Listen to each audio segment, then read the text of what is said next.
Dzień dobry Państwu, wszemi wobec. Witamy w dla nas niedzielne przedpołudnie, dla Państwa sympatyczne niedzielne popołudnie, a witają Paweł Jeżowski Dzień dobry. i Maciej Kapitan Lisowski. Witamy Państwa serdecznie. Jak co niedzielę od dłuższego już czasu, niektórzy mówią, że to już chyba nawet miesiące, spotykamy się w niedzielę, aby tą pracę, którą Paweł wykonał w ostatnim czasie i znalazł, przetłumaczył, zinterpretował, a dobrze sobie z tym radzi, wiemy już o tym od dłuższego czasu, bo od miesięcy udowadniamy, że rzeczy, które znalazł i wyartykułował, a my o tym dyskutowaliśmy, weszły w życie, zdarzyły się, po prostu Rosja w to weszła na pełnej petardzie, prawda? Przypadkiem, tak. Czystym przypadkiem. I nie bez powodu taki jest dzisiejszy tytuł naszego vloga, bo bądźmy szczerzy, analogia z tym, że mają piłkę po swojej stronie i używają jej w sposób, którego futbol nie rozumie, jest całkiem oczywista, bo wywołali wojnę, piłka była po ich stronie, nikt im nie kazał. Mogli jej inaczej użyć, zrobili to. A następnie próbują się, jeżeli chodzi o gospodarkę swego kraju, zakiwać na śmierć. Co prawda, ekipy, które wpadają co jakiś czas celem reaktywacji albo rezurekta pewnych rzeczy, są najczęściej w tej chwili chińskie, a Chińczycy, jakby na to nie spojrzeć, drobniejsi, mniejsi, szybsi niż zawodnicy rosyjscy, no to w szybkim tempie zaczynają podmieniać tych rosyjskich zawodników. Zobaczymy, na jak długo tych jeszcze Rosjan etnicznych i nieetnicznych starczy na tym boisku, ale lekko nie mają, bo naprawdę sami sobie intensywnie przeszkadzają. A chyba trudno o lepszy sposób na to, żeby ktoś się wywalił. Nawet zwłaszcza jak wybiegnie z trawiastej murawy boiska prosto na asfalt. A w takiej sytuacji w tej chwili, jak dla mnie, oni są.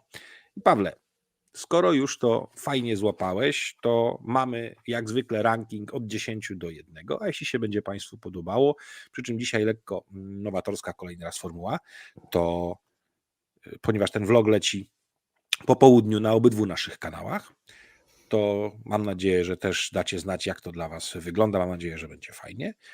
I zachęcamy do lajkowania, komentowania, udostępniania naszych filmów z każdego z naszych kanałów. Zachęcamy do wspierania naszych kanałów w każdy sposób opisany na kanale. Jak również zachęcamy do tego, byście lajkowali, komentowali, udostępniali, rozsyłali zainteresowanym. Do tego wszystkiego dawali radę z reklamami. A wsparcie w każdej formie zawsze sympatyczne i przyjemne. A jak widać, no pracy trzeba tutaj wykonać sporo. Więc Pawle, odpalamy miejsce 10. Tak jest. Te wszystkie tutaj pozycje znajdują się na ekonomiarosji.pl. Jeżeli ktoś woli tą wersję czytaną, to zapraszam.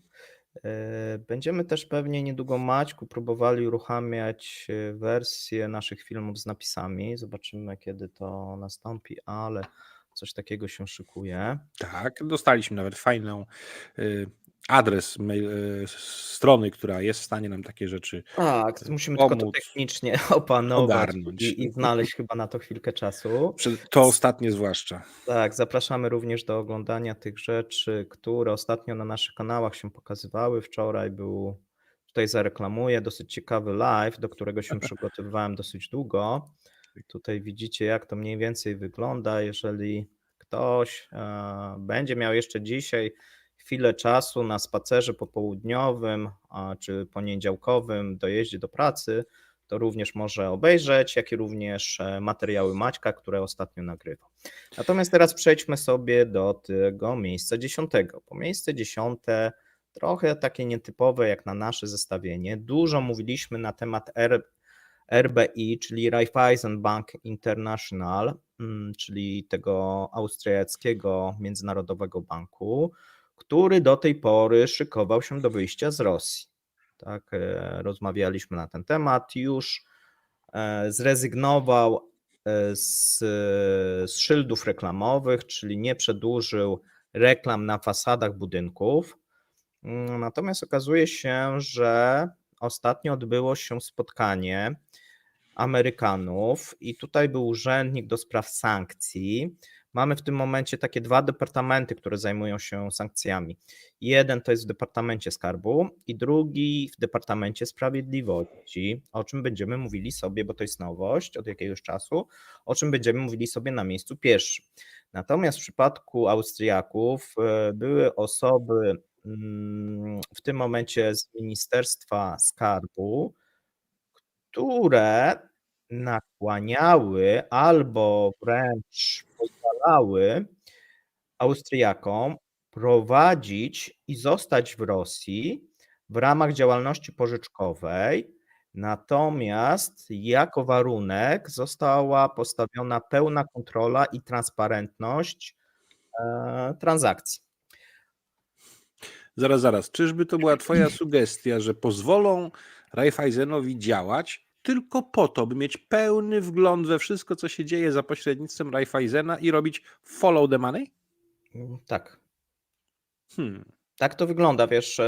Zobaczymy, jak Austriacy się będą z tego wywiązywać. Natomiast wydaje mi się, że ponieważ pamiętajmy, ten rosyjski oddział przynosił bardzo duże zyski bankowi. Tak naprawdę dzięki temu bank odnotował w zeszłym roku plus, a więc był w tej części banków europejskich, które były na plusie. Bo pamiętajmy, że większość banków i europejskich, i amerykańskich, ale też rosyjskich była na minusie. Nie? I dotyczy to nie Więc tylko banków komercyjnych, ale również centralnych. tak, centralne też. To wynika głównie, że banki musiały wliczyć, jeżeli chodzi o końcówkę roku, znaczy o 2022 rok, pewne wirtualne straty związane z tym, że musiały zrobić odpisy, i odnotować stratę związaną ze spadkiem rentowności papierów skarbowych, głównie obligacji rządowych. Wynika to z cały czas rosnącej inflacji, jeżeli chodzi o 2022 rok i podnoszenia stóp procentowych. A nie miało na to wpływu w pewnym momencie ucieczka od obligacji korporacyjnych na rzecz obligacji skarbowych też? Wiesz co, nie do końca. Był pewnie w jakimś tam stopniu możemy mówić o tym, natomiast tu chodziło o to trochę taka była pułapka, że z jednej strony obligacje skarbowe są uważane za najbardziej bezpieczne, natomiast w momencie, kiedy podwyższamy cały czas stopy, to te następne emisje obligacji są na wyższym oprocentowaniu, a te, które były wcześniej, spada ich rentowność, nie ma chętnych na kupowanie, a jeżeli są chętni, to trzeba je sprzedać odpowiednio taniej na rynku wtórnym, co nie oznacza, czyli ich notowania spadają, co nie oznacza, że bank na przykład centralny, na przykład polski, sprzedawał na rynku wtórnym, bo nie było takiej potrzeby. Chodzi o to, że wartość ich spadała, bo wartość w tym momencie jest rynkowa, czyli Tak. wzięto na powiedzmy któregoś grudnia wartość, ile poszczególne emisje są warte na rynku, i taką wartość wpisano. Jeżeli taką wartość wpisano, okazuje się, że to jest niższa wartość niż w momencie emisji, nie?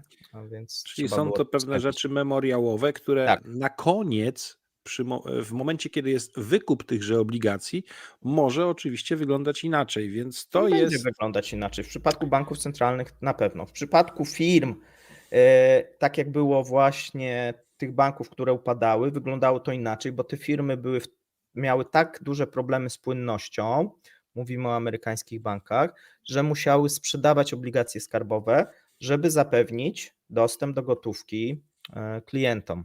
A musiały sprzedawać po cenach rynkowych. I tu pojawił się problem, bo był squeeze. No dobrze, ale generalnie rzecz biorąc, wygląda na to, że może się okazać, że RBI, aby nie zanotowało ciągu strat, bo tak by się raczej skończyło, gdyby wyszli z tego rynku rosyjskiego, Tak. To dostaną coś za coś. Dostaną szansę życia w zamian za donosicielstwo. Wiesz co, ja bym tego tak nie nazwał, zobaczymy. Wiesz, jak to będzie wyglądać, natomiast tutaj się mówi o tym, że niedługo Amerykanie będą naciskać na Europę, zresztą już to robią i już puściłem na Twitterze, tutaj w tym zestawieniu nie ma, są naciski nie tylko, bo do tej pory były naciski głównie Polski na to, żeby Gazprom bank czyli ten bank, który obsługuje Rozlicza Gazprom i transakcje rozliczenia, gazowe. tak, żeby ich odłączyć od SWIFT-u.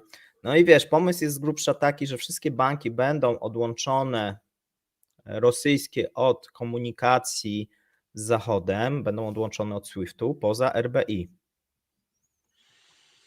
I wtedy Rosjanie będą musieli korzystać, więc że tak powiem, to jest tak jak ten kabel telefoniczny kiedyś, co podsłuchiwali go podmorski, jedni czy też drudzy. No. Nie było innego wyjścia, trzeba było się komunikować tamtędy. Przykre. Wiesz, no nie muszą, mogą korzystać z jakichś pośredników w innych krajach, to jest raz. Natomiast no, jeżeli coś chcą jeszcze robić z Europą czy ze Stanami, no to jest jedyny kierunek. Prawdopodobnie tutaj te rozliczenia gazowe, na przykład z Austrią, z Węgrami, byłyby rozliczane przez RBI, a nie przez Gazprom. Tak się wydaje, że to, no więc wszyscy Miałoby teoretycznie sens. win-win. Dla Raiffeisenu no to super informacje, no bo to by umożliwiało dodatkowe dochody. Od takich przepływów będą Od takich, no. konkretne dochody. Natomiast nie ma możliwości, Amerykanie nie mogą kontrolować transakcji, które są robione przez rosyjskie banki, no więc ponieważ RBI jest tutaj największym zagranicznym, tam jeszcze mamy jeden bank włoski, taki malutki, który faktycznie jeszcze uczestniczy na tym rynku, ale wszystko wskazuje na to, że już w maju oni się wycofają, tak, a więc Raiffeisen zostanie jedynym zachodnim bankiem, który będzie dostępny i dla Rosjan, i dla Europy. Tak to przynajmniej się zapowiada. Tak, wspomniałeś jeszcze magiczne słowo pośrednicy, no to trzeba powiedzieć jedno, że wtedy każdy pośrednik co zrobi? Przytnie swoją prowizję, a im to będzie trudniejsze, tym prowizja jest wyższa, w związku z czym realny pieniądz trafiający do Rosji będzie znowu jaki? Mniejszy. Tak. No. Jedziemy dalej. Następne miejsce, jednorazowa opłata od zeszłych zysków. To już mówiliśmy na ten temat, natomiast no teraz już pojawiają się konkretne dane i konkretne jest wyliczenia. Tak? Od zeszłych zysków. Magiczne. Dlaczego? No firmy odnotowały zyski w latach 2022-2021, no to powinny zapłacić podatek. No bo A za 2021 już go raz nie zapłaciły? zapłaciły, ale to był inny podatek, tak? Tu chodzi o to, że budżet jest dosyć tak poważnie, no budżet jest w bardzo kiepskim stanie. No i to trochę, słuchajcie, wygląda, zrobiliśmy taki panel dyskusyjny z Maćkiem, z Mateuszem, z Danielem Boćkowskim na temat poszukiwania pieniędzy. No i to wygląda tak, że ręce na pokład, tak? Każdy podatek, każde dodatkowe jakieś opłaty no są w tym momencie niezbędne. Nadal, jeżeli patrzymy na całość, którą oni proponują, że ściągną z rynku, no to jeżeli się mówi, że oni ściągną 300 miliardów, no może 400, ale bardziej jest właśnie 300 miliardów rubli, no to wygląda to nie za dużo, tak? Natomiast dla budżetu państwa. Natomiast no jeżeli się policzy i obligacje wypuszczane, i ten podatek, i następny podatek, i obłożenie firm naftowych następne, no to jakaś suma się uzbiera. Nadal jest to mało, o tym mówiliśmy. Natomiast no, rząd nie ma za bardzo innych dostępnych możliwości na ten moment, oprócz drukowania pieniędzy, na co musi się również zgodzić bank centralny, bo to nie jest tylko decyzja rządu, no i oczywiście sam Putin. Tak, jeżeli ma to być ja bym powiedział, że w takiej sytuacji podatkowe luzowanie. Raczej rosyjski przedsiębiorco czuj się jak przedsiębiorca radziecki i bądź absolutnie zaangażowany we wspieranie tych, którzy jedynie słusznie wiedzą, co dla ciebie i całej Rosji jest dobre. Płać podatki od zapłaconych podatków. Tak, słuchajcie, tutaj na Ekonomia Rosji znajdziecie wymienione firmy, bo tych firm jest dosyć dużo. Począwszy od Sberbanku, który ma zapłacić 20 miliardów rubli podatku, bo jeszcze będziemy mówili o tym, że Sberbank będzie musiał zapłacić dodatkowo podwójną dywidendę, czy nawet potrójną prawie, od zysków, których których nie miał, albo inaczej, które miał, ale znowuż za zeszły rok, a więc tutaj jest jeden podatek, to jest podatek, tak? I Sberbank płaci 20 miliardów rubli. Oczywiście dalej Nikiel płaci podobnie 18 miliardów, LNK płaci 15, macie wymienione wszystkie firmy, ja teraz nie będę ich wymieniał, natomiast słuchajcie, są firmy, które w 2020, bo to jest jak gdyby za 2 lata, czyli dlaczego za 2 lata, ktoś się zapyta. O właśnie, dlatego, że wcześniej mieliśmy COVID i te firmy tych zysków za bardzo nie miały, jakichkolwiek, nawet tych papierowych, więc no trudno, żeby płaciły zyski za 2019-2018. No więc to są tylko te ostatnie 2 lata, gdzie jakieś zyski miały i w przypadku niektórych firm było tak, i dlaczego jest ten 2021, to jest ciekawe. Dlatego, że wiele firm miało w 2021 to odbicie po-covidowe i osiągnęły bardzo dobre wyniki, czyli jeszcze przed wojną, znaczy przed inwazją, a w 2022 nastąpiło dosyć silne pogorszenie zyskowności, a więc no, Z powodu wojny. Z powodu wojny, no jakby tylko kazali im za zeszły rok płacić, no to za dużo by nie wyszło, no więc stwierdzili, że skoro jeszcze rok wcześniej mieli zyski, co prawda te zyski już zostały przejedzone, bo część mówi, że te zyski są zakumulowane, no halo, jak Ale to w razie prowadzicie czego chętnie firmy, bank centralny im pożyczy. tak, jak prowadzicie firmy, no to sobie tak akumulujecie, tak, i odkładacie sobie, tak, no większość firm jednak te pieniądze albo inwestuje, albo przejada z tych zysków, oprócz tego, że jeszcze wypłaca dywidendę, bo pamiętajcie, że za 2021 część firm wypłaciła dywidendę, część się wstrzymała i zrobiła sobie kapitał rezerwowy lub pokrywała właśnie straty z poprzednich lat, Tak. nie? Czyli z tego COVID-u, mieli nagle ten lepszy rok, no i teraz ktoś mówi, skoro mieliście ten lepszy rok i pokryliście sobie straty, to jeszcze tutaj musicie nam się dorzucić. Oczywiście firmy nie chciały tego dobrowolnego podatku i tej opłaty, no ale zostały zmuszone, już teraz nikt nie mówi o dobrowolnym, tylko o takim jednorazowym, słowo dobrowolny zmieniono na jednorazową opłatę. No niemniej jest dużo firm, które są w takiej sytuacji, że w 2022 odnotowały stratę, ale ponieważ w 2021 miały albo bardzo mały zysk, ponieważ miały w 2021 duży zysk albo większy zysk, no to oczywiście muszą płacić. A więc tutaj mamy Czego takie ty nie firmy, rozumiesz?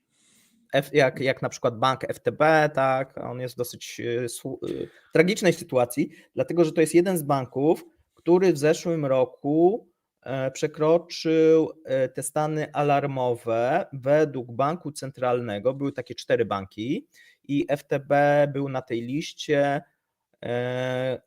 można powiedzieć, ostrzegawczej albo przekroczył i w normalnej sytuacji powinien zostać postawiony w stan upadłości. Nie? Albo przynajmniej podlegać restrukturyzacji. Tak, albo podlegać restrukturyzacji. To nie wystąpiło, dlatego że bank centralny wsparł ten bank, jak i inne też banki rosyjskie i w 2022, tak jak mówię, 4 banki uratowano w ten sposób, nie informując jak gdyby wtedy opinii publicznej. Ta informacja gdzieś wyciekła dopiero w marcu. Czyli można by zaryzykować tezę, że tam, gdzie był kłopot w tych bankach, pieniądze w jakiś sposób, na jakichś warunkach dał bank centralny, Tak. dzięki temu, że te pieniądze trafiają do teoretycznie komercyjnego banku, wykreują one pieniądz dłużny, tym podobne i tak dalej, dzięki czemu nagle też PKB będzie rosło, chociaż podlane czystą, w tym momencie można powiedzieć, dotacją, Tak. która w Unii Europejskiej teoretycznie dotacje powinny być odejmowane, ale nie są. Właśnie. Bo to też Więc zapominamy. bank centralny zarobi na tym dodatkowo, jak najbardziej. Państwo zwiększy, bo na przykład zamieni te pieniądze na udziały w tych bankach, zwiększając poziom kontroli i coraz bliżej radzieckiego socjalizmu w gospodarce będzie. Tak, a jeszcze będzie jeden plus, co było widać w 2022, kiedy rząd i bank centralny pomagał bankom, pomagał Aeroflotowi. Tam były bardzo duże dotacje, szczególnie dla tego przemysłu lotniczego i dla linii lotniczych. I w zamian był taki win-win. Firmy dostały, natomiast bank centralny i rząd mógł pochwalić się zwiększeniem rezerw walutowych i zwiększeniem tego funduszu dobrobytu.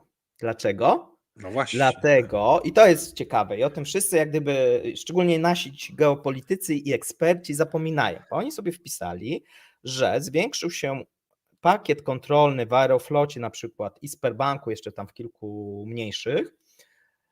No skoro oni zwiększyli pakiet, no to te akcje są coś warte. Czyli zwiększyła się wartość, ta niematerialna tak zwana funduszu dobrobytu. Czyli zobacz, taki win-win, nie?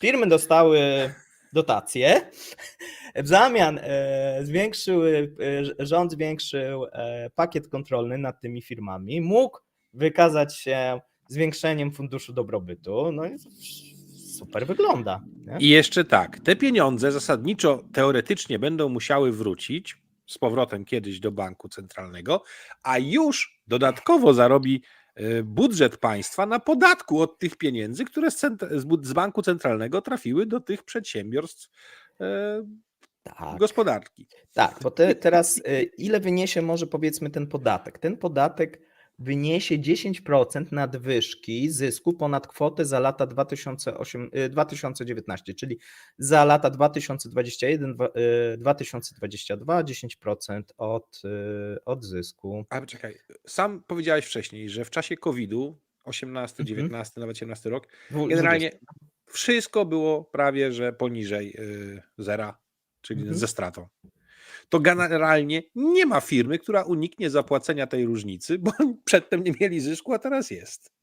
No i teraz i teraz bardzo dużo firm będzie musiało zaciągnąć pożyczki w celu wywiązania się ze zobowiązań wobec rządu, no bo... Tak, i teraz pożyczkę albo da bank centralny, albo banki chińskie. Banki nie, wiesz co, banki chińskie nie, banki komercyjne dadzą, tak, czyli oni sobie sami, wiesz, będą pożyczać, nie? Spijanie z dzióbków. Tak, Zamknięty obieg lewego pieniądza się zrobi. Tak, no wiesz, no w tym momencie FTB albo sam sobie pożyczy, zmniejszając na przykład jakiś znowuż kapitał rezerwowy, albo pożyczy na przykład od Sberbanku, wiesz, rozłoży sobie to na jakiś tam okres przykładowo. Ja nie mówię, że tak będzie, tak, natomiast no, daję przykład, jak to można. Rozłoży sobie na 10 lat, jeden bank pożyczy drugiemu bankowi i sobie tak można, wiesz, te pieniądze kreować, że tak powiem. Kiwają się sami wzajemnie cały czas, a społeczeństwo tego nie widzi, ale w końcu to odczuje. Gdzieś ktoś to musi odczuć, najlepiej społeczeństwo, nie? No wiesz, no jak to jest troszeczkę taka, teraz zaczyna się robić to, co mówiliśmy, taka piramida finansowa, tylko że już i powoli to schodzi coraz niżej, tak? Bo mówiliśmy, że te problemy zaczną się, no i pamiętasz, przewidywaliśmy tego typu sytuacje, tak? Że zacznie się szukanie tych pieniędzy i coraz będzie to niżej schodzić, bo jeszcze to aż tak nie dotyka tego zwykłego Iwana, tak, ani tej wiery. Natomiast za moment zacznie, ponieważ są te pomysły na ten podatek wojenny, na obligacje wojenne, już teraz może dotykać. Dlaczego? Dlatego, że w przypadku niektórych banków, o czym będziemy mówić, banki będą musiały na przykład zmniejszać sobie rezerwy obowiązkowe, pewnie dostaną zgodę banku centralnego, tak się wydaje, że to jest jeden z kierunków, czyli to oznacza, że mniej więcej zakoszą lokaty ludziom, nie? Czyli zmniejszą te pieniądze, które są potrzebne w momencie, kiedy, no bo każdy bank nie działa na takiej zasadzie, że ma tyle pieniędzy, ile potrzebuje w momencie, kiedy by wszyscy do niego przyszli i chcieli wypłacić pieniądze, tylko ma pewien procent, tak? Czyli ma pewną rezerwę na to przeznaczoną. No i teraz co oni będą musieli zrobić? Zmniejszać tą rezerwę, czyli teoretycznie w przypadku załamania rynku bankowego, no to się szybciej przewróci niż wcześniej by się przewróciło, tak? Czyli tych pieniędzy po prostu, jeżeli zacząłby się jakiś run na banki, na krótszy czas starczy. Mniej więcej tak, żeby to wytłumaczyć. I prawdopodobnie prawdziwego bankructwa takiego banku zdecydowanie wzrośnie w przypadku tych czynników, o których powiedziałeś. Tak. Czyli jest mniej stabilnie. No chyba, że wejdą faktycznie jakieś wspomaganie zewnętrzne, natomiast na ten moment chińskie na przykład, no bo to jest jedyne, ale na ten moment się nie zanosi. Natomiast przejdźmy sobie do miejsca 8, bo nie wiem, czy pamiętasz, jaka jest w tym momencie inflacja w Rosji. No, spadła do 3,5%. Tak. I są takie nowe dane, że już w pewnych tygodniach kwietnia jest odnotowywana na poziomie 2,83 nawet. Kurde, no książkowo ktoś to wyznaczył. Tak, i słuchaj, i tutaj Rostat mówi, że no bo jest wiele artykułów takich troszeczkę, nawet można powiedzieć emocjonalnie wściekłych wśród rosyjskiej nawet prasy, że jak to jest, mamy inflację 3,5, a ceny, jest taka drożyzna i ceny są wysokie. Rostat mówi, że no pamiętajcie, że no niektóre towary rosną, ale niektóre tanieją, że w koszyku mamy ponad 300 produktów, czyli wiesz, to takie typowe tłumaczenie, czyli pralki staniały, tak, nie wiem, coś tam. To dlaczego wiem. przeszkadza wam, że brzoskwinie wzrosły o 100%? Tak, i jakieś tam, nie wiem, owoce, które. Nie? Natomiast tutaj mamy ciekawe informacje na temat odnośnie tej inflacji, bo okazuje się, że mamy podwyżkę, jeżeli chodzi o wyroby stalowe i stal. No i w przypadku cen stali zbrojeniowej, no to od połowy lutego do 19 kwietnia mamy wzrost o 27%. No, w dosyć krótkim czasie, a tu głównie Czyli w marcu. potężny wzrost kosztów w sektorze budowlanym. Tak, no bardzo, bardzo. Już mamy jak gdyby pierwsze też efekty, bo jak spojrzymy sobie na koszty prętów zbrojeniowych, no i tam jeszcze inne są zawory. Ja nie publikowałem wszystkiego, natomiast te koszty, te pręty zbrojeniowe, słuchaj, zdrożały o 57%.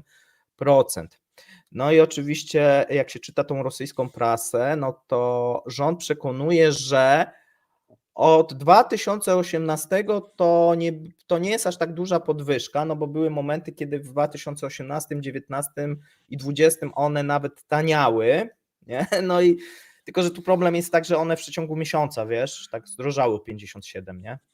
I to, Znaczy, a końcowa to jest... baza, od której mierzyli, już obejmowała skutki sankcji pierwotne? No nie, oni mierzyli sobie wcześniej, tak wiesz, w zależności oni sobie tak mierzą, żeby to wyszło, że to na przykład rośnie tam kilka czy kilkanaście procent, a nie 57, nie? No bo tutaj zaczęły się listy takie i żądania ze skargami no wysyłane do rządu, tak? No i tutaj proszono rząd o wprowadzenie cen regulowanych wręcz, natomiast wicepremier Andrzej Biełusow, to jest ten Biełusow, który jest od tego podatku, od tych zysków, tak? To on tak, nie? Postanowił kontynuować, powiedział, monitorowanie cen i polecił opracowanie modelu ryzyka cenowego, czyli nic nie zrobi z grubsza. Natomiast no problem jest poważny. Dlaczego? No dlatego, że do tej pory to budownictwo, no jeżeli chodzi o PKB i ogólnie te sektory, gdzie w miarę jeszcze Rosjanie funkcjonowali, no miało się dobrze, bo tam były dlaczego miało się dobrze? Bo były dosyć duże inwestycje rządowe. One nadal jeszcze są w 2023, ale one się zmniejszają. I teraz mamy, wiesz, taką sytuację dla tych firm niedobrą, bo inwestycje rządowe się zmniejszają, no bo nie ma pieniędzy. One jeszcze występują na tych terenach okupowanych, bo tam ma pójść 0,5 biliona rubli w dotacjach. Podobno. Czy tyle pójdzie, zobaczymy. Natomiast wiesz, no to pójdzie do znajomych, wiadomo kogo. Znaczy, tu się generalnie rzecz biorąc coś wirtualizuje, bo te ilość przedszkoli, żłobków czy czego, które powinny powstać, bo poszły na to pieniądze i powinny iść za tym materiały, nigdy nie powstały. Materiały zostały gdzieś drugi raz w pośredniej cenie sprzedane i przez jakiś czas to dławiło ten wzrost cen też. Tak, dobrze, bardzo dobrze mówisz. A teraz mamy sytuację, że spadły te zamówienia, no i te koszty nagle wystrzeliły. I teraz te firmy trochę są w takie o ile zeszły rok to był super, no bo było dużo tych zamówień rządowych, no teraz tych zamówień rządowych będzie mniej, czyli mniej do podziału tego tortu, a koszty się zwiększą. Nie? No i to nie jest dobra sytuacja, tak? A nie ma tych inwestycji prywatnych, czyli nie ma tego biznesu prywatnego, czy nie wiem, zewnętrznego, chińskiego, który gdzieś tutaj inwestuje w nowe fabryki, biurowce i nie wiadomo co jeszcze robi, tak? A więc sytuacja na tym rynku zaczyna być fatalna. Pamiętajmy też, że kiedyś sporo tej stali, czy to przez Białoruś, czy innymi kierunkami, stali budowlanej, zbrojeniowej, trafiało z Rosji na rynki europejskie. W tej sytuacji będzie gorzej, bo Europa sobie z tym poradzi. Bierze tą stal z innych miejsc, nawet z Brazylii. Cenowo jest to wystarczająco atrakcyjne, ale Białoruś, która nie zarobi na tym pośrednictwie, już też cierpi. Kiedyś w ogóle trzeba będzie się, tak, tam była też jakaś sugestia, troszkę przyjrzeć sytuacji ekonomicznej Białorusi jako pewien cień i pytanie, czy idzie swoją ścieżką, czy tylko i wyłącznie powtarza błędy Rosji? Trochę idzie swoją ścieżką, ale o tym będziemy mówić. Przy innej okazji. Przy innej okazji, bo ja nie jestem też przygotowany na to dzisiaj. Ja tylko zasygnalizowałem, że dobrze by było się przyjrzeć tematu. To wiem, to cały czas obiecuję słuchaczom i czytelnikom. Okay. Miejsce 7. Cła eksportowe od mieszanki Brent. O tym zaczęliśmy mówić już na panelu dyskusyjnym. No ale już mamy ostatnie czytanie i przyjęcie ustawy przez Dumę. Zgaduję, że aklamacją. No tak, znaczy tam to szybko przeszło, nie? Tam drugie, trzecie, nie było jakiś tam ten.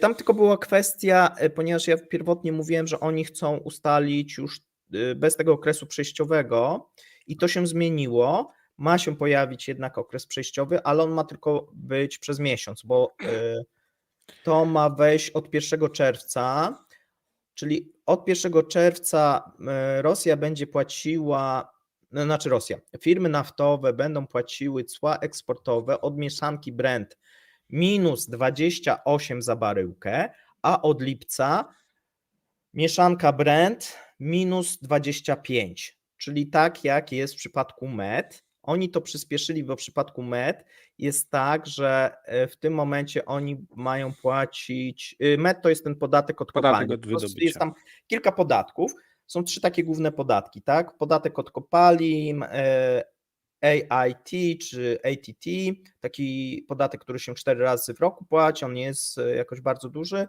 i podatek w postaci ceł eksportowych. No i oczywiście do tej pory cła eksportowe były oczywiście od gatunku, który sprzedawałeś, ale teraz w przypadku Uralsa ma być płacony od mieszanki konkurencji, czyli od Brent, a dokładniej od North Sea Dated, czyli to, co się wydobywają Norwegowie na przykład, czy Brytyjczycy na Morzu Północnym, nie? Czy to oznacza, że Rosjanie chcą tutaj uwzględniać jeszcze w jakimś stopniu koszty transportu, czy tylko patrzą czysto na wyprodukowany przez konkurentów towar? Tak. Koszty transportu w ogóle tutaj nie były dyskutowane. Ogólnie fracht spadł, jeżeli chodzi o ostatni 2 miesiące. Natomiast tutaj nie ma nic na ten temat mowy. Nie, ale to jest naprawdę dobre zażynanie swojego własnego sektora wydobywczego. Wiesz, trochę jest tak, że ten sektor wydobywczy próbuje kantować rząd, a rząd próbuje się nie dać i teraz próbuje powiedzieć: OK, słuchajcie, jest dyferencjał pomiędzy Brentem a Uralsem, ponieważ są sankcje.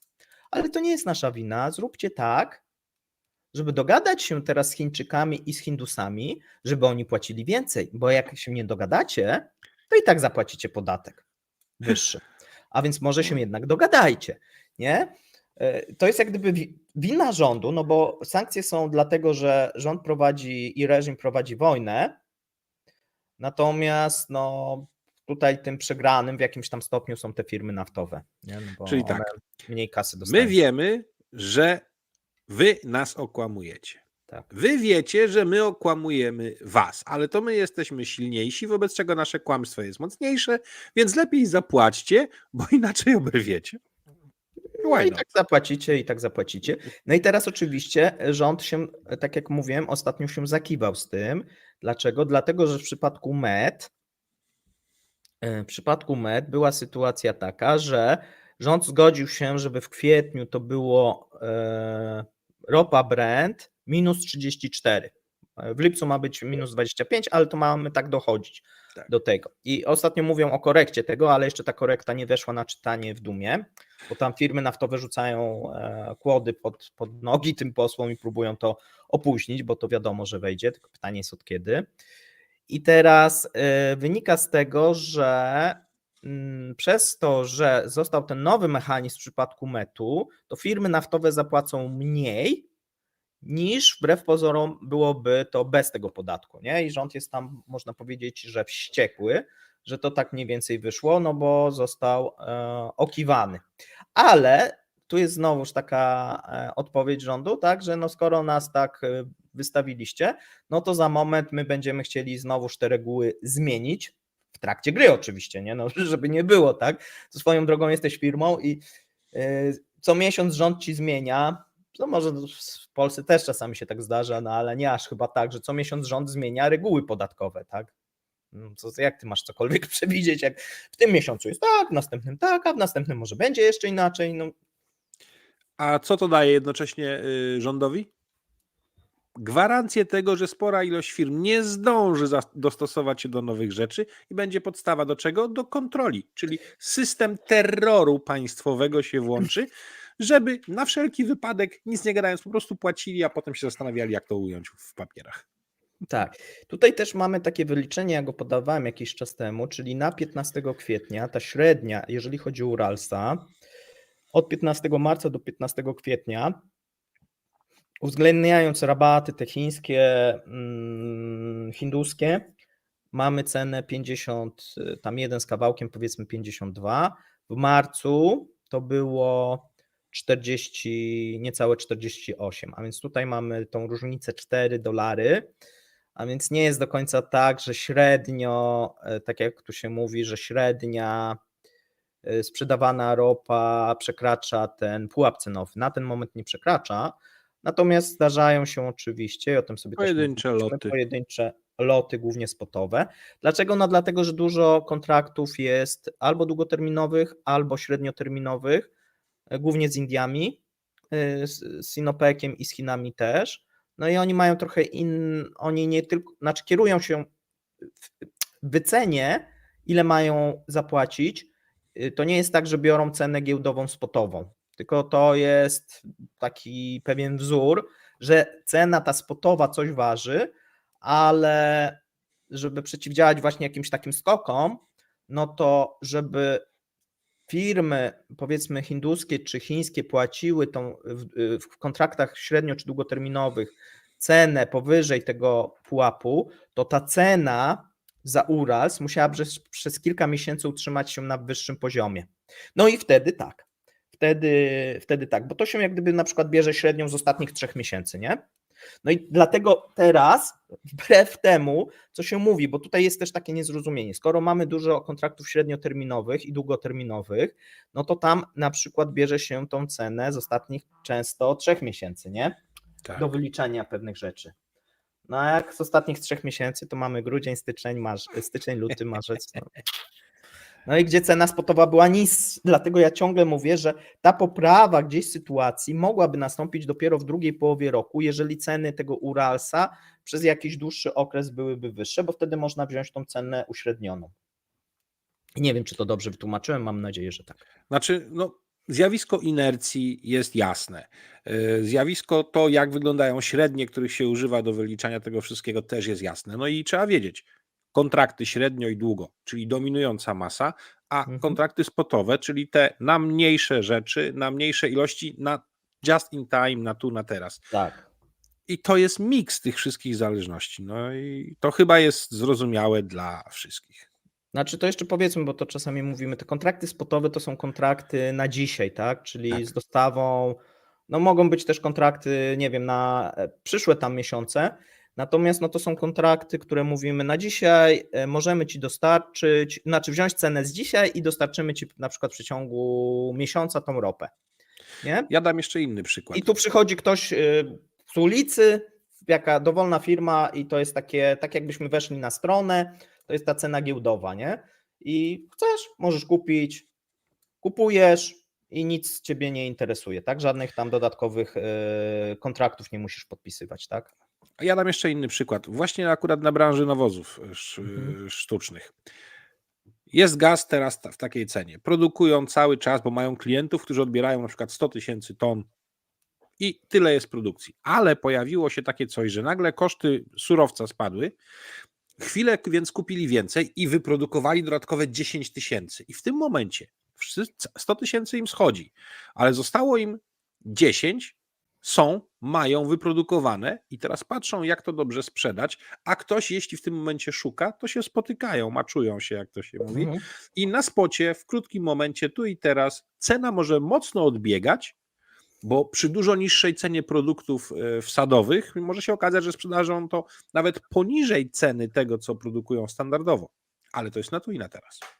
Tak, no bo to najczęściej ceny spotowe są wyższe niż Najczęściej tak. kontrakt, najczęściej, ale może być też w drugą stronę, bo też tak. A jak komuś wypada jakiś dostawca, bo zablokował się statek w kanale sueskim i tego towaru potrzebnego do wyprodukowania nie dostał, to musi go kupić gdziekolwiek, żeby nie zatrzymać swojej linii produkcyjnej i płaci na spocie więcej. Proste. Tak jest. Dobrze, słuchaj, no skoro jesteśmy przy tej inflacji, no to mamy następny wzrost. To ogólnie te moje zestawienia, to ostatnio stwierdziłem, że to jest tak, poszukiwanie pieniędzy i cały czas informacje o wzroście kosztów. To tak bardzo dużo jest tego. Co jak gdyby przeczy tym oficjalnym wskaźnikom, tak, i tej inflacji, i temu, że rosyjski budżet, znaczy już tych oficjalnych oni tam zawyżają, ale i tak nawet oficjalne o tym budżecie są tragiczne. Natomiast w przypadku inflacji mamy wzrost kosztów IT. No i ten wzrost kosztów jest niebagatelny, bo mamy tutaj 40%, jeżeli chodzi o outsourcing IT. Czego należałoby się akurat spodziewać, tak? Bo mamy jakby Twoja branża, wiesz co mówisz, na pewno. elementy, czyli ludzi, i sprzęt. Ten sprzęt potrafił wzrosnąć, jeżeli chodzi o dostawy do Rosji, o 100%. Czyli różnego rodzaju komponenty do rozwiązań tych on-premisowych, czyli tych data on-premisowych, czyli na miejscu, do różnego rodzaju serwerowni, kable, wszystko. Kable to nawet więcej potrafiły wzrosnąć. Dlaczego to rośnie? Dlatego, że duzi integratorzy, jeżeli chodzi o Rosję, mają problem ze sprowadzaniem w sposób oficjalny komponentów i wchodzą i muszą korzystać z małych podwykonawców, którzy robią to w imporcie równoległym i nielegalnie. Dlaczego nielegalnie? Dlatego, że duża część tego sprzętu, tych komponentów jest podwójnego zastosowania. I nie można tego legalnie ściągnąć, a więc trzeba przez kraje byłe WNP, czyli Kazachstan, Armenia, Turcja to może już nie jest WNP, ale te kraje ościenne próbować to ściągać, a ostatnio jest problem ze ściąganiem tych komponentów z Turcji, a więc wszystko wskazuje, że tu będziemy mieli kolejne wzrosty. Ja ostatnio się dowiedziałem, bo mam swoje dobre relacje w tak zwanej automatyce przemysłowej i przemysłowych zastosowaniach komputerów i zdarzało się, że moi podwykonawcy czasami robili kable, na przykład na Hartingach. To jest taki dobry producent różnego rodzaju elementów hardware'owych do tego, żeby łączyć ze sobą urządzenia w przemyśle. Nie wiem, złącze jakieś 96-pinowe zrobić i tak dalej. I te wszystkie komponenty do tego zaczęły permanentnie znikać, bo potrafią być małe, potrafią je pakować w różne rzeczy, żeby je tylko wywozić, więc tu się zaczyna rodzić problem. 2. Tego typu sytuacja, kiedy to małe, bardziej operatywne firmy potrafią takie rzeczy załatwiać, to jest zawsze mocno związane z czym? Z pojęciem, kto ma lepsze układy w służbach. I dosłownie ludzie ze służb w tym momencie zaczynają obsiadać bardzo wiele takich małych tych firm, albo wręcz są to na ich polecenie powołane i tak dalej. Służby zarabiają, oni przy tej okazji swoje dodatkowo też i może się okazać, że przechwycą kolejny konkretny rynek w sporej ilości swojego kraju na przyszłość i będą z niego czerpać profity. Nie wiem, tu nie mam No akurat to są danych. akurat Natomiast będziemy mówili na temat miejsca pierwszego i pewnie jest sporo w tym, co mówisz, racji. Natomiast ja nie mam danych, jak to wygląda. Powiedzmy, że pewne prawidłowości są mi znane w tym zakresie i przypuszczam, że tutaj inaczej nie będzie. Natomiast jeszcze trzeba o drugiej rzeczy powiedzieć, o tym, że wynagrodzenie personelu IT, jeżeli chodzi o 2023 rok, wzrosło o 19% już procent. I mamy w tym momencie, to jest 2 razy, to jest pewnie w innych krajach też tak wygląda, jest to 2 razy wyżej niż średnia dla gospodarki. No i jest cały czas problem z niedoborem tych specjalistów, no bo samo Ministerstwo Rozwoju Cyfrowego podaje, że w zeszłym roku wyjechało 100 000, a nieoficjalnie mówi się, że to może być nawet kilka razy więcej. Nie? Ja bym do tego dodał, że często praca, zresztą u nas również, praca specjalistów branży IT wyceniana jest w euro lub w dolarze. Skoro inflacja jest taka, jaka jest, to wzrost płac musi co Tak, najmniej pokrywać tak. wartość inflacji. No, tak. Od początku roku mieliśmy tam 16%, tak. Tak. No więc by się mniej więcej zgadzało. Masz Ale rację. plus jeszcze tego dewaluacja rubla. Tak. To jest nieubłagane, no to są naczynia połączone. No tak. Znaczy tutaj rząd próbuje zatrzymać ten odpływ personelu z kraju, tych specjalistów IT, no i są te kredyty hipoteczne na 5%. Przy okazji teraz to jest więcej niż inflacja, więc nie wiem, czy one są takie preferencyjne. No i To pokazuje, ile odroczenie. jest prawdy w tym poziomie Tak. inflacji rząd. I odroczenie, no wiesz, stopy, i to też jest następne, stopy oficjalne są 7,5. No jeżeli teraz inflacja jest 2,8, no co po co takie wysokie stopy trzymać? Żaden by się nie zorientował, żaden. I słuchaj, no i odroczenie częściowej mobilizacji dla specjalistów IT. Z tym były problemy, tak jak pamiętacie, w październiku. Natomiast no teraz wygląda, że faktycznie tych specjalistów IT nie mobilizują. No chyba, że ktoś jako ochotnik się zgłosi, no to wtedy. No, to jest oczywiście, że tak. Znaczy wiesz, to oznacza, że kwestia mobilizacji tych ludzi zawsze im zostaje na koniec, gdyby trzeba było za wszelką cenę ich przymusić do działania. Tak, myślę, że tak. No teraz wiesz, to zamykanie granic w momencie, kiedy dostałeś bilet i uszczelnianie tego, no to jest to, co czeka Rosję w 2023. Więc jeżeli ktoś jest jeszcze specjalistą IT i nie wyjechał z Rosji, a ma taką możliwość, no to powinien się nie zastanawiać i to robić. Miejsce 5. No i przechodzimy do tego Sberbanku, bo Sberbank wypłacił, oprócz tego, że musi zapłacić ten podatek, to jeszcze akcjonariusze Sberbanku byli bardzo hojni dla właściciela, ponieważ zatwierdzili wypłatę dywidendy za zeszły rok w wysokości 25 rubli za akcję, co oznacza, że wypłacą 565 miliardów rubli. No to jest sporo. I to jest najwyższa historyczna dywidenda. Jeszcze nigdy takiej nie było. To jest 2,5 raza wyższa niż osiągnięty zysk. No i tutaj już ktoś z fanów rosyjskich mi na Twitterze napisał, no ale przecież to w 2021 osiągnęli zysk, a więc to się mniej więcej by pokrywało, no bo w 2022 zysk był 4-krotnie mniejszy niż w 2021. Tam było 400 bodajże miliardów, nie, mniej, no to mamy 500, musiałbym policzyć, tak, 500, tam było chyba tak 200, no to faktycznie wtedy, jeżeli by policzyć z tego 2021 roku, ten zysk mieli, tylko że to jest zysk, pamiętajcie, papierowy, to nie znaczy, że ta firma, znaczy bank ma to na kontach. No, oni musieli po pierwsze pokryć straty, a były z poprzednich lat, przeznaczyć pieniądze na inwestycje, zapłacić podatki i tak dalej, nie? No bo Ja przecież tak, przypomnę, to nie działa tak, że my sobie tutaj cały czas tylko odkładamy te zyski, tylko te zyski również są wydawane w następnych latach. Nie? Ja przypomnę, że często na naszej polskiej giełdzie można przeczytać komunikaty o tym, że taka i taka instytucja giełdowa będzie wypłacać dywidendę, będzie ją robić w transzach i w związku z tym też uruchomiła co? Linię kredytową od konsorcjum banków. Mhm. Czyli co? Niby zarobili, ale nie ma tej kasy No bo nie ma fizycznie u cash flow. siebie, bo nie ma cashu i muszą się skredytować, co oczywiście wpłynie na realność zysku, tylko to już jest kwestia żonglowania, do którego okresu zaliczymy ten koszt w postaci oprocentowania pieniędzy potrzebnych na wypłatę dywidendy. Tak. No i teraz jest pytanie, skąd oni wezmą na tą wypłatę dywidendy? Czy sobie od innego banku pożyczą, albo pewnie sobie zmniejszą rezerwy. A jak Zmniejszą sobie rezerwy. zmniejszą rezerwy, no to wiemy, jak to może się Ja skończyć w przypadku zadam pytanie problemów. uzupełniające. Kto powiedział o tym, że taka będzie wypłacona dywidenda?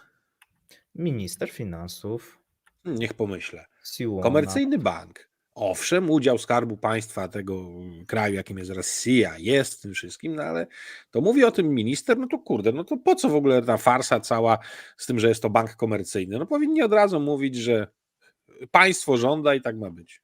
No wiesz, on jest komercyjny trochę chyba tak z nazwy, no bo tam głównym właścicielem jest Skarb Państwa.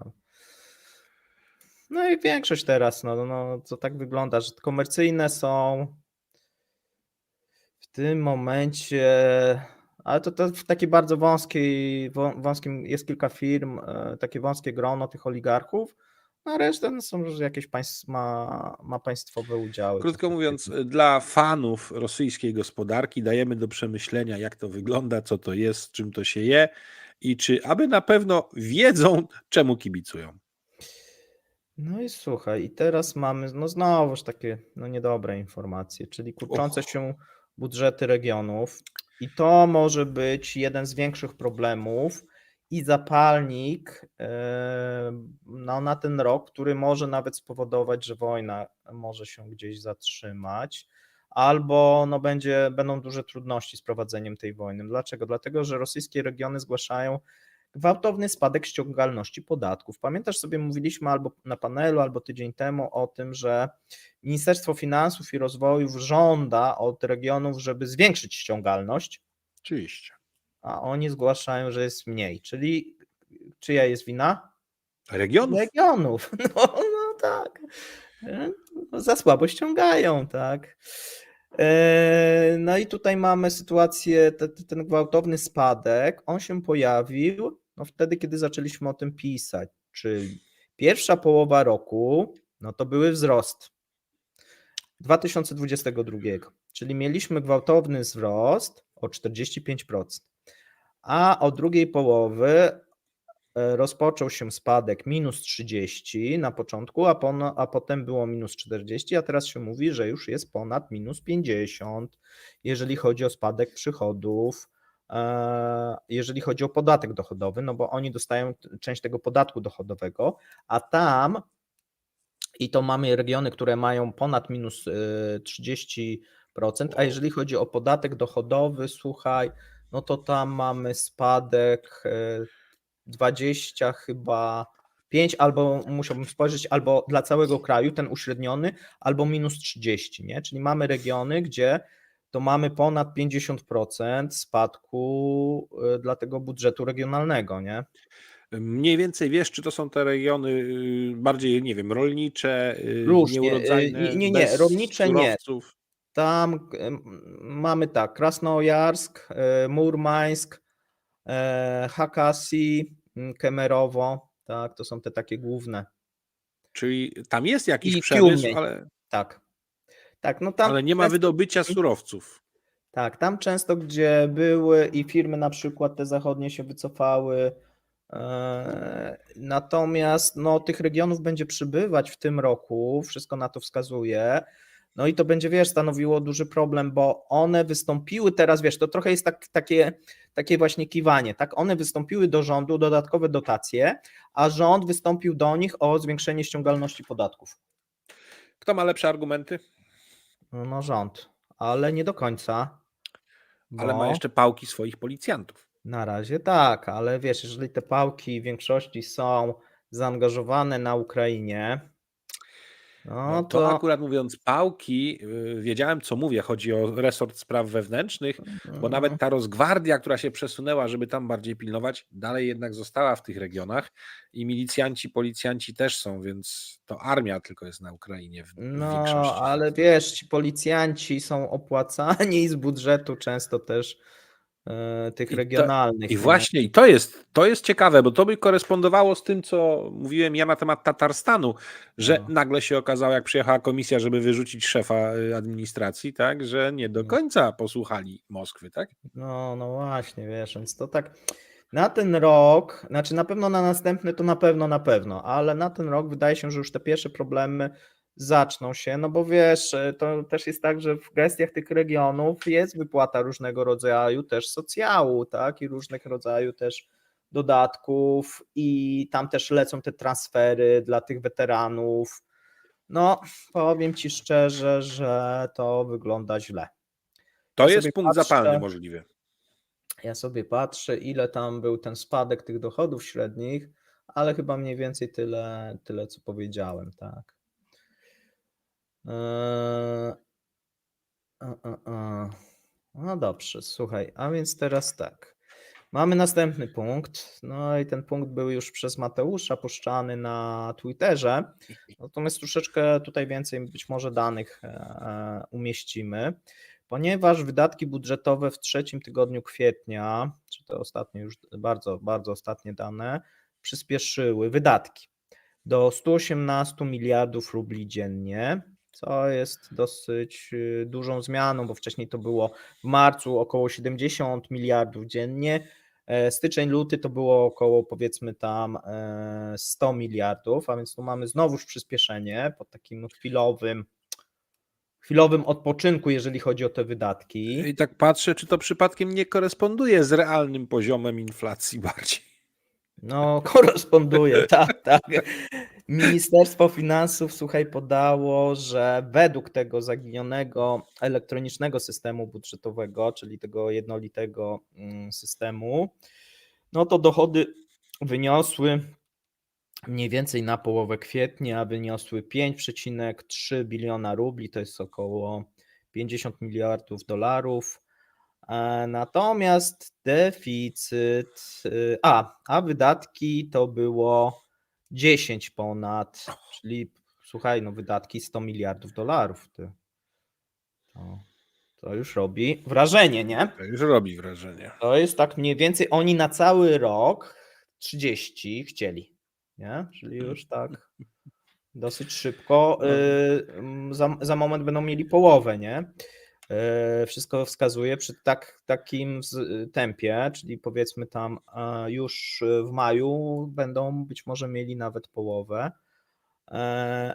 No i teraz, jeżeli chodzi o te dochody skarbowe, wyniosły tylko 5,3 biliona rubli, tak jak mówiliśmy, co oznacza, że ta luka, ta dziura, no to jest około 4,8 biliona i to jest o 60% wyżej niż planowano. A więc no nas to nie zaskakuje. e, Widzieliśmy te predykcje wcześniej. tak, natomiast no to są te wydatki, które oni podają. Ja przypominam, że tutaj te memoriałowe rząd podaje inaczej, tam różne rzeczy sobie próbuje dopisać, różne rzeczy sobie próbuje odpisać. Przynajmniej jeżeli chodzi o te zyski papierowe, to są zyski z systemów informatycznych, czyli takie bardziej kasowe. A powiedz mi jedna rzecz. Aha. Oni kiedy zamykają rok i robią rozliczenie? A nie wiem. No bo to Nie, też może pokazać, do kiedy mogą sobie pozwolić na pewne przesunięcia. nie wiem, wiesz co, No no okej, zostawmy to w którymś spokoju, tam w dobra. pierwszym kwartale, ale którego to nie pamiętam. Musiałbym sprawdzić, bo zaraz mi ktoś zarzuci, Okej. że źle podaję. No i słuchaj, no i ta sytuacja nie robi się dobra. Dlaczego? Jeszcze jest jedna właśnie taka ciekawa rzecz, bo nadal nie mamy pełnej struktury kosztów, bo Tak. została ona utajniona, ale już wiemy, że około 27% jest tajna, to znaczy nie jest przypisana do żadnej wartości. Mówiliśmy sobie o tym tajnym budżecie, nie? I to rośnie, bo to było jeszcze w styczniu bodajże 23%, a teraz już jest 27% tych wydatków, nie? No jak spojrzeć, no to mniej więcej by się to zgadzało. No jak jeszcze dorzucimy sobie tą inflację, tak jak mówisz, no to... Czyli u nas jest wielki problem wśród krajów Zachodu z dojściem do 2% PKB wydatków na zbrojenia. 2% PKB w przypadku Rosji to dawno temu zapomnieli, że taka niska pozycja była. W tej chwili, patrząc po 27% udziale w budżecie, oznacza to, że przypomnę, Rzeczpospolita Polska numer 2, przygotowując się do wojny, prawie 30% budżetu II RP było w sposób jawny i tajny przeznaczone na zbrojenia. No tu I to więcej jest. Proszę? 50, tu jest więcej. Tak, więc to podcięło potężnie też gospodarkę II RP, ale nie miała ona innego wyjścia. Tutaj mieli inne wyjście, mogli nie być imperialistami, postanowili być i łapie to 50%. Czy jest to ścieżka, jakby to powiedzieć, szybkiego zejścia w rozwoju cywilizacyjnym? No jakżeżby nie? Jest. Są potężne koszty, tak? No sobie tak tylko mówimy. No jeżeli mamy normalnie tam na tą obronę ileś i jeszcze musimy dorzucić 27 tajnego, znaczy to nie jest tylko tak, że to jest tylko To jest na bezpieczeństwo, na przemysł zbrojeniowy i tak dalej. Tak, no są tam różne kieszonki. No niemniej, no to pokazuje, że to jest właśnie ten koszt gdzieś dodatkowy wojny, plus jeszcze zwiększone te wydatki normalnie, tak? Czyli tam te 16% na wojsko i tak dalej. No. Powiedziałbym, że to się zbiega w rękach, które mają napis na rękawiczkach: kompleks wojskowo-przemysłowy i bezpieczeństwo. Tak, a pamiętajmy, że tam też jest tak głównie ta jedna firma, nie? Konsorcjum, tak, które produkuje Tak. to tak naprawdę trafia trochę w jedno też miejsce, nie? To tak przy okazji. Dokładnie. No i trzeba będzie pomyśleć o jak najszybszym uzupełnieniu dużych braków w obozach pracy, gdzie praca jest bardzo tania i dzięki temu efektywność tych firm potrafi być duża. Słuchaj, miejsce drugie. O tym sobie zaczęliśmy wspominać na panelu dyskusyjnym, ale pojawiło się coraz więcej szczegółów, czyli pomysł z krajów G7, to głównie Stanów Zjednoczonych i co ciekawe, Japonii, ponieważ kraje G7 rozważają i przygotowują wprowadzenie zaostrzenia sankcji poprzez całkowity zakaz eksportu do Rosji, eksportu, importu. Natomiast głównie tutaj chodzi o eksport i ma powstać tak zwana biała lista. Znamy to zjawisko. Tak. Znamy. I zrobienie tej białej listy, krótko mówiąc, jak się tylko zaczęło o tym mówić, co nagle zaczęło być lansowane w przestrzeni informacyjnej świata, że gdy kraje BRICS jako rozwijające się razem skumulują swoje PKB, to będą miały większe niż G7. No może i tak, ale nie ma czegoś takiego jak kraje BRICS. To tak Dokładnie. Nie ma. Najprostszy przykład to Indie, które mają ciągle wojnę z Chinami. Przypomnijmy o tym, jest tylko stan przejściowy, czyli jakieś tam rozejmy i tak dalej. Znaczy wiesz, no można mówić, że kraje G7 mają różne interesy, no bo Niemcy jednak mają trochę inne interesy niż Stany Zjednoczone czy Japonia. No niemniej są w stanie dogadać się i wszystko wskazuje, że właśnie w maju na spotkaniu 19 maja, mamy od 19 bodajże do 21, mamy szczyt i podczas tego szczytu ma być właśnie ogłoszony ten zakaz.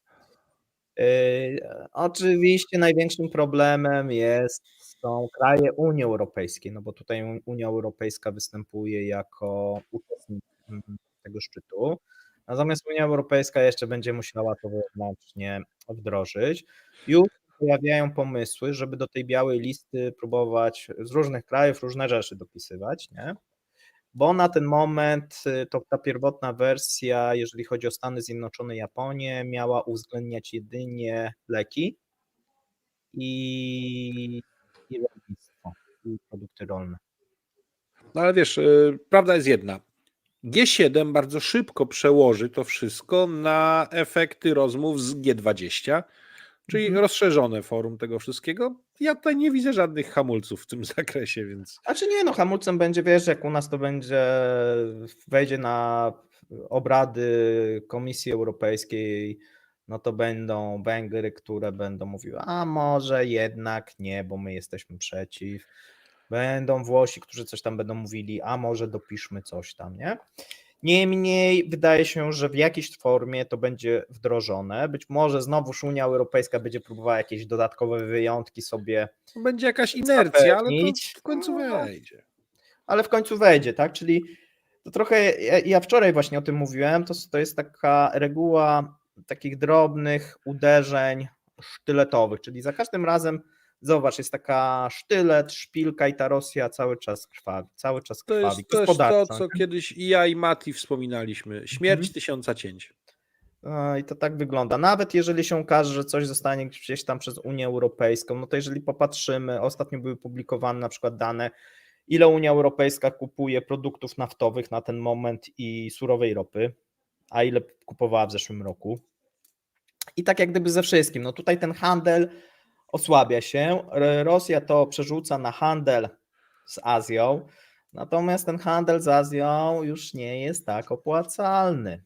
Bo Azjaci do głupich nie należą, żeby płacili więcej za coś, co mogą mieć taniej. No wiesz, no są w takie, wiesz, troszeczkę monopolistami można powiedzieć, no bo jeżeli Indie kupują 70% rosyjskiej ropy, nie, czy 60%, a drugi kraj, no to są Chiny, no to jak wiesz, że jak wyjdziesz, no to możesz żądać tak naprawdę no niebotycznych rabatów cały czas, nie? I to można się tak bawić w nieskończoność. A A pamiętajmy, ci jeszcze ludzie są do tego zdolni, żeby korzystać z tej sytuacji na a jeszcze są maksa. animozje wewnętrzne, no bo Pakistan jak dostanie swój rabat, to Indie nie mogą mieć gorszego i tak dalej. Oczywiście, tak.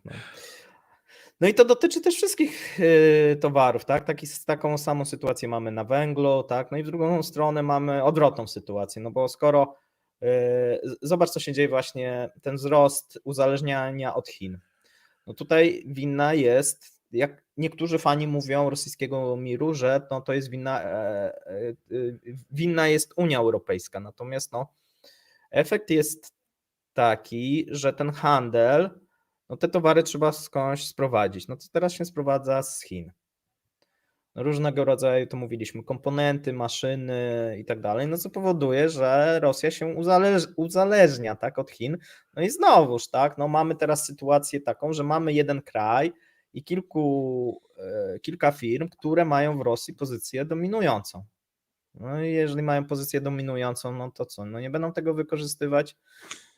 Będą, no, a więc każą sobie płacić z góry, tak, każą czekać na te towary i tak dalej, i tak dalej. Nie? No to kto im zabroni? A Rosjanie i tak nie mają wyboru. To się nazywa determinizm historyczny chyba.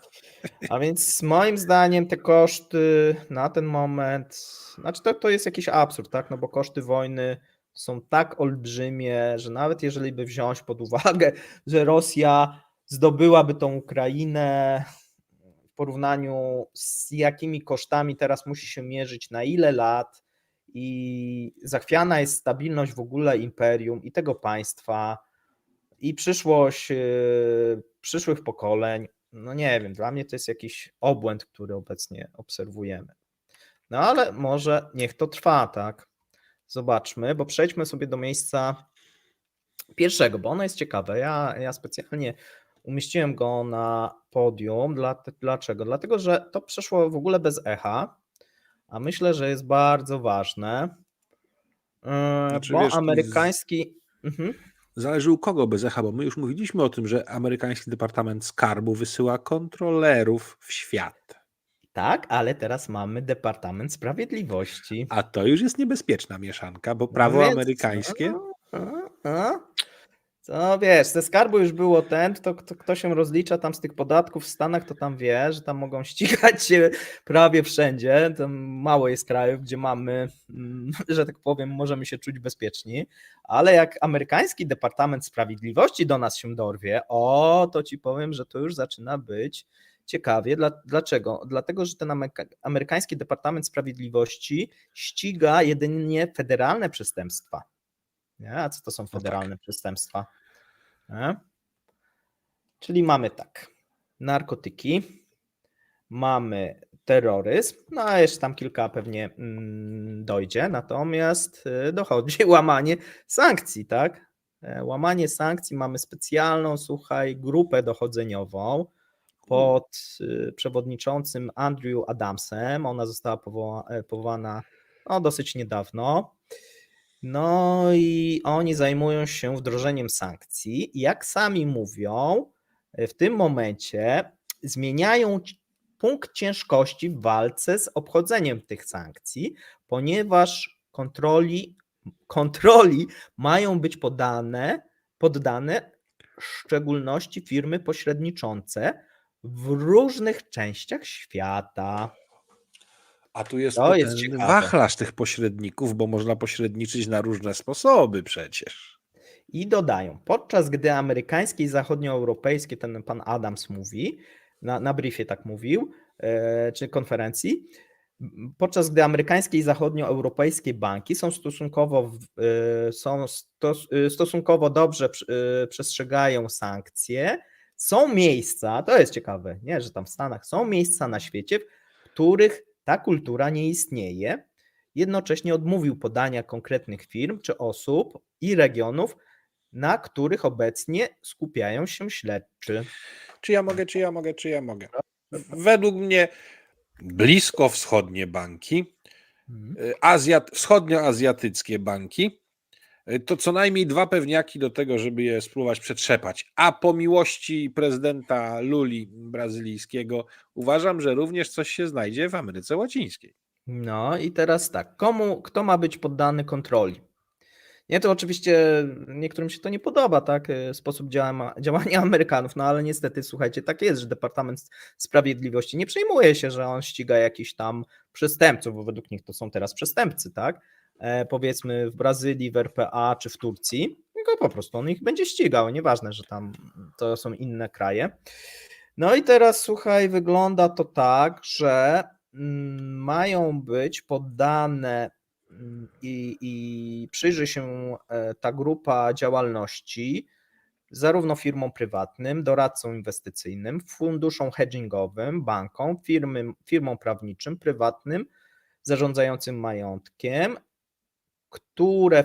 którym wcześniej udawało się uniknąć kontroli w celu powstrzymania sposobu unikania antyrosyjskich sankcji.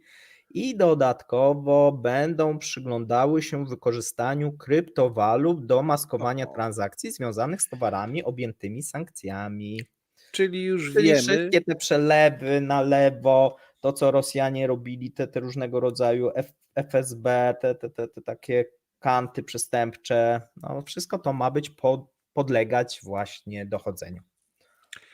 krótko mówiąc, ja zakładam, że w tej sytuacji pojawią się jakieś węzły sieci, które będą tak mocno monitorowane a propos tego, gdzie info o blockchainach przepływa, nawet nie sama zawartość, bo nie będą w stanie tego zdekodować, tak? Ale info o kierunkach i skąd, dokąd latają, no to będzie ciekawe. A więc to domykanie, słuchajcie, na pośrednikach, no zaczyna mieć miejsce, no i za moment będziemy, za kilka miesięcy słyszeć o jakichś tam pewnie znanych firmach, które będą oskarżane i ich tam. Oczywiście.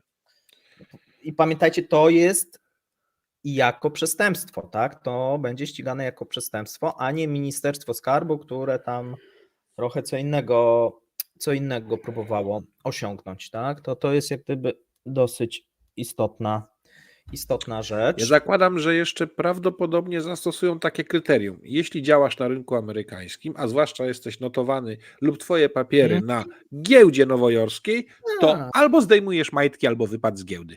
Tak, znaczy tam wiesz, no wszystkie te firmy amerykańskie, które gdzieś tam są umoczone, wszystkie firmy europejskie, oni bardzo szybko do nich będą mieli, tak, oczywiście do tych firm, nie wiem, powiedzmy arabskich, mniejszy, ale jak ta firma arabska znowuż ma jakieś depozyty w Stanach lub jakiś majątek w Stanach, no to może czuć się już zagrożona. Nie? Ja przypomnę, że tym, którzy w to nie wierzą, że wypełniamy, zakładając rachunki bankowe w naszym kraju, pewne No, oświadczenia tak. wymuszone przez kogo? Przez amerykański Departament Skarbu. Skarbu i Departament Sprawiedliwości Tak cuzamen jest. do kupy.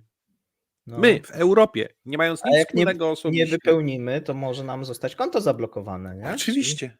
jesteśmy niepodległym krajem, tak? A i tak musimy się stosować do wytycznych amerykańskiej skarbówki, tak?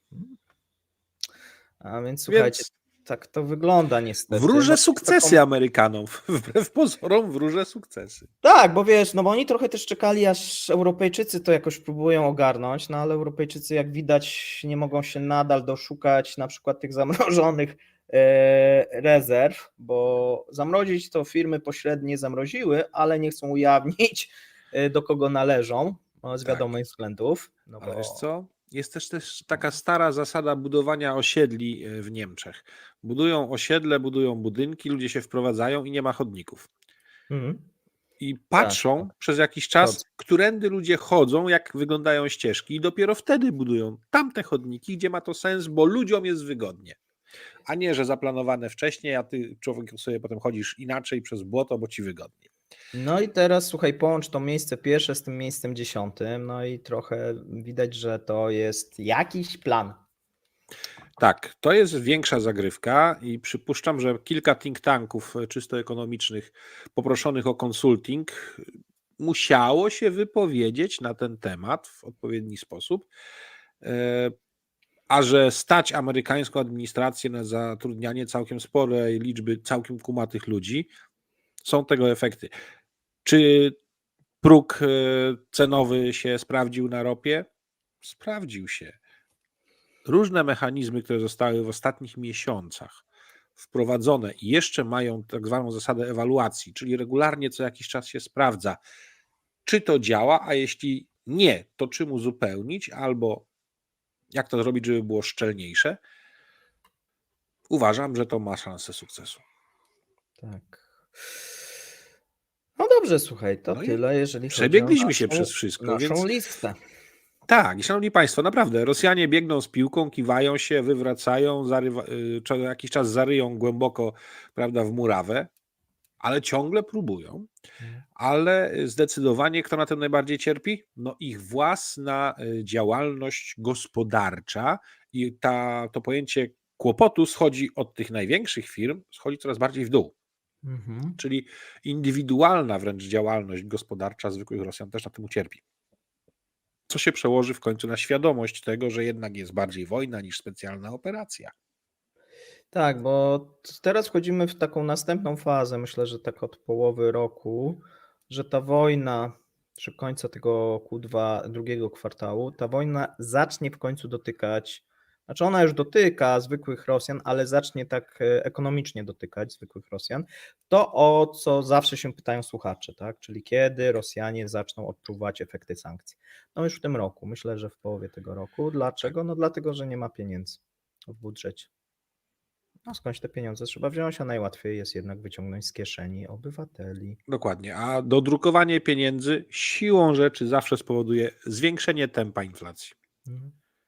No to już jest Inaczej kwestia, się wiesz, metody, czy będzie to dodrukowanie, czy zabranie loka, czy obligacje wojenne, czy jeszcze Znaczy, jakieś inne, czy wszystko naraz, bo czy wszystko naraz, bo wszystko najbardziej nasze, prawdopodobne. nasze predykcje jak na razie były step by step te wszystkie zjawiska, ale zaczynają się już pokrywać czasowo i być równoległe co niektóre, więc to, że zajęcie depozytów i wymiana ich na obligacje, to jestem pewien, że się zdarzy, tylko teraz pytanie kiedy, bo do Mikołaja Świętego, przepraszam, do Dziadka Mroza nie będą z tym czekać na pewno w takim tempie, jak się dzieje. No nie, wiesz, ja ogólnie jeszcze jak się ostatnio zastanawiałem i nawet wczoraj, to najgorsze, co mogłoby się wydarzyć Rosji, no bo u nas istnieje takie, nawet ostatnio słuchałem pewnego generała, nie wymienię nazwiska, bo w sumie mówił i mądre rzeczy, natomiast na temat ekonomii Rosji no mówił straszne głupoty. Chyba wiem, o kim mowa. I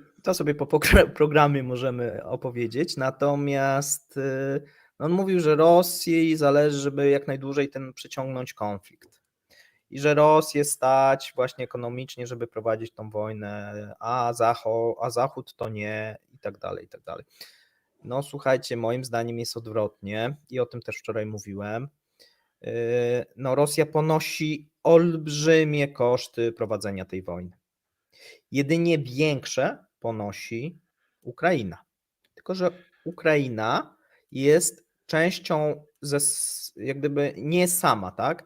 Bo z drugiej strony mamy Stany Zjednoczone, które no nie ponoszą jakichś wielkich kosztów tej wojny. Patrząc, nie wiem, nawet jeżeli wysyłają jakieś uzbrojenie czy jakąś pomoc, w stosunku do nawet zysków, które im ta wojna przynosi, no bo jednak i są zyski polityczne, i są zyski gospodarcze w postaci surowców, kontraktów zbrojeniowych. No więc to wygląda troszeczkę na taką silną nierównowagę. I moim zdaniem, gdyby nie wybory w przyszłym roku, to Amerykanie rękami Ukraińców mogliby tą wojnę prowadzić bardzo długo, o wiele dłużej niż Rosjanie. Więc to tak wygląda. Jedyną rzeczą, która przemawia, żeby Amerykanom się spieszyło, no to są wybory, tak? No bo powiedzmy ten rząd amerykański, no chciałby mieć sukces. Chciałby mieć sukces przed wyborami i chce wygrać te wybory, a nie chce ich przegrać. Zdecydowanie chce. A co prawda, no kolejne symptomy działań, które z punktu widzenia polityki są bardziej prorosyjskie w wykonaniu co niektórych kongresmenów republikańskich niestety były, czyli jakieś tam 19 kongresmenów zrobiło jakiś apel, żeby zmniejszyć, ponieważ wojna przez to niepotrzebnie długo trwa. Oczywiście pomijając to, że agresorem jest tylko jedna strona w tym wszystkim i najbardziej cierpi ten napadnięty i zmniejszenie się jego przychodów z różnego tytułu jest spowodowane chociażby zniszczeniami infrastruktury i przemysłu, jaki miał, bo wojna się toczy na jego terytorium.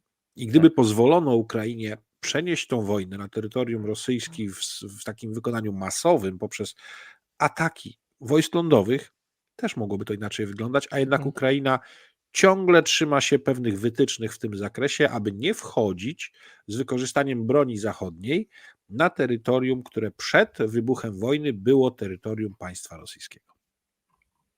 Czyli ciągle lekko walczą, jak gdyby, no może nie mogąc wykorzystywać wszystkich palców dłoni. To nie jest to, że się rękę schowa z tyłu i przywiąże, to byłoby przesada, ale no nie wszystkie palce w dłoni jednej ręki są użyteczne z powodu tych ograniczeń. No ale generalnie kiwają i się mogą naprawdę zakiwać Rosjanie w tym, co robią. A co my? My jesteśmy skromnymi kibicami i będziemy na to patrzeć. Jak się da, to i poklaszczemy z tego tytułu. I tym optymistycznym akcentem byśmy zakończyli nasze dzisiejsze spotkanie z Państwem. Życzymy wszystkim sympatycznego niedzielnego wieczoru, jeszcze popołudnia, bo jest coraz jaśniej, i życzymy przyjemnego nowego tygodnia. Wszemi wobec dziękuję więc kapitan Lisowski i Paweł Jeżowski. Jeżeli się podobało, zachęcamy do lajkowania, komentowania, udostępniania, subskrybowania naszych kanałów, a nie jest to ostatnie słowo, jakie chcielibyśmy w tym temacie powiedzieć, jak również do dawania rady z reklamami i do wspierania naszych kanałów w każdy sposób, jaki jest na kanałach opisany. Wszemi wobec dziękujemy, do usłyszenia, do widzenia, cześć. Trzymajcie się, cześć.